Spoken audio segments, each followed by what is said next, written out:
Good morning, stars. It's your boy Lava Tyrant, and welcome back to my channel.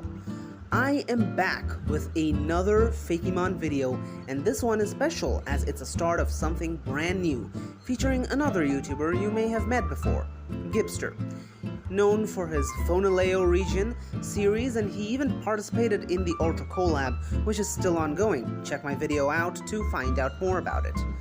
This video marks the start of the Sansamar region, a region filled with fakemon based on pop culture and fiction. This video is also something of a sequel to our very first collab where we made fakemon based on superheroes.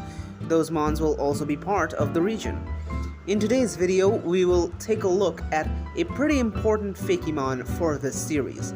This fakemon will fill the role of the box art legend for this region, with Gibbster designing its counterpart in his video, which you should check out after this. However, unlike other regions and other generations, both of our mons are going to be Ultra Beasts. Ultra Beasts were introduced in Generation 7 as a very important storyline, and are, simply put, alien Pokemon from across the Pokeverse. Despite having such an awesome concept, we felt as though it was barely expanded upon. Given in-game we really only got 11, 15 if you count the box arts Solgaleo and Lunala, although they aren't explicitly considered Ultra Beasts, in spite of also coming from Ultra Space. That left us with loads of room to expand. So in this video I will discuss an Ultra Beast of immense power, able to turn into two forms. But this mon isn't just important because of that. It is important because it's based on none other than Gibbster himself. That's right, these mons are inspired by our main avatars and their never-before-heard lore, which is why I urge you to visit Gibbster's channel to have a sneak peek at what I have been cooking up with my original character. That you all know and love, that is. Alright, enough talk. Let's dive in to our first design.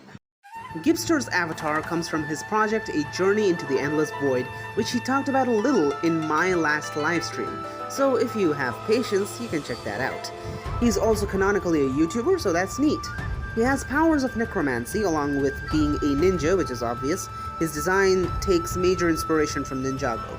He may not be the strongest in the story, but he is definitely not weak, and is a stealth-based character. Turning this concept into a fakemon that to an Ultra Beast was quite simple, as the main stuff was right in front of me. So I made Necrord, the name coming from Necro, Sword, and Discord. The last one isn't because I talked through Discord to him, it's because Discord means disagreement. You'll see why that's important very soon. Anyways, the mon itself is humanoid, but slightly off like your Kartanas and Necrozmas. Anyways, here it is.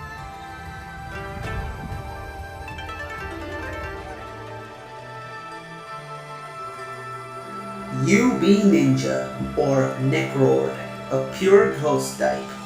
This Ultra Beast seems to come from a ravaged world. This beast has seemingly adapted to its world by becoming as powerful as Pokemon of legend in our world. It is capable of reviving Pokemon. Its ability is of course Beast Boost, but base Necrord would also have a signature move called Reanimation, which allows you to bring a Pokemon back to life after fainting by sacrificing 50% of its HP. So it can do this twice. Its shiny is pretty much the invert color of the base, but it actually matches up with the colors of Gibbster from an older version. Hope you guys like how this design turned out. But now let's continue, as this mon changes form based on the item it holds.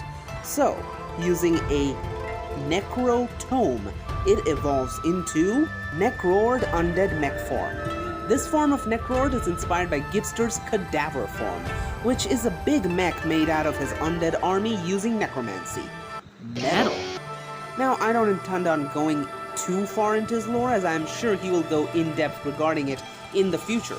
But this form is achieved by Gibbster at a very crucial point in the story, when his universe and its gods were ravaged by a tyrant. A lava tyrant? No, it's a guy called Void King. The Void King hates that name though.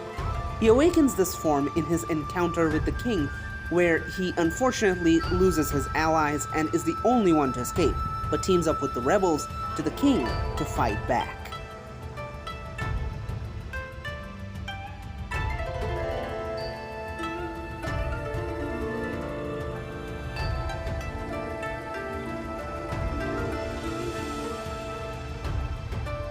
UB Monolith, or Necroid Undead Mech. This beast was originally discovered in this form. Its power made it hard to contain, and it was allowed to return eventually to its own world with close monitoring. In this form, reanimation works a bit differently, as now upon bringing another Mon back, Necroid also gets a major stat boost. Also wanted to mention, reanimation would not work twice on the same Mon. Its shiny is the same as Necroid, with its Necro powers getting a cyan hue.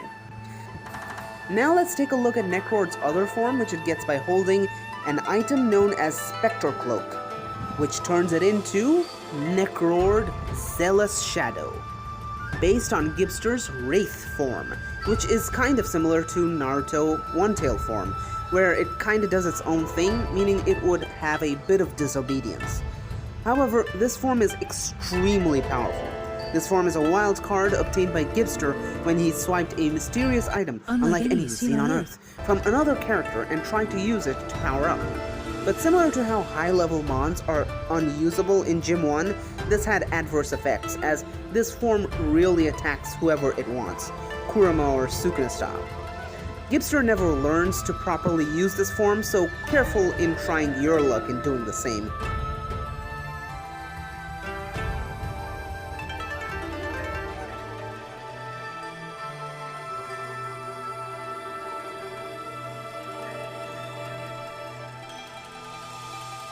UB Spectre, or Necroid Zealous Shadow. This beast was last monitored to be in this form before contact with the Ultra Space went away. Its characteristics change drastically in this form. Something you may have noticed is that each form has a different Ultra Beast identification. I did that because I thought it would be cool, though I will say for the form names, credit goes to Gibbster himself, who helped me in coming up with them. Its shiny is red, now referring to blood because he's a necromancer, and honestly, it just looks really cool. Reanimation, the move, changes in this form too. Now it works a bit more similar to the original form, but now upon fainting, if this was the last move used, it can be brought back to life to very low HP, immediately switching out as well. However, good luck using that move as it is extremely defiant in this form. Anyways, I hope you guys like these fakemon. Again, if you want to see how Gibbster turned me into a fakemon, link to the video will be in the description along with one to his channel, so definitely check it out.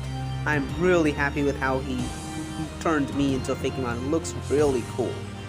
I also hope you are enthusiastic for the Sansamar region, although I will say it may be a while before another follow-up happens to the series, but that's where you come in. That's right, you! We need your help with the starters of the region. All you gotta do is comment below a book, a movie, and a video game, and we will choose one character from each and turn them into one of the starters. Only recommend the fictional work though, not the character. The choice is up to us. Hope you guys enjoyed the video. If you did, then like and subscribe and hit the notification bell to be notified of future uploads. And that's gonna be it for this one. I'll see you guys in the next. Peace.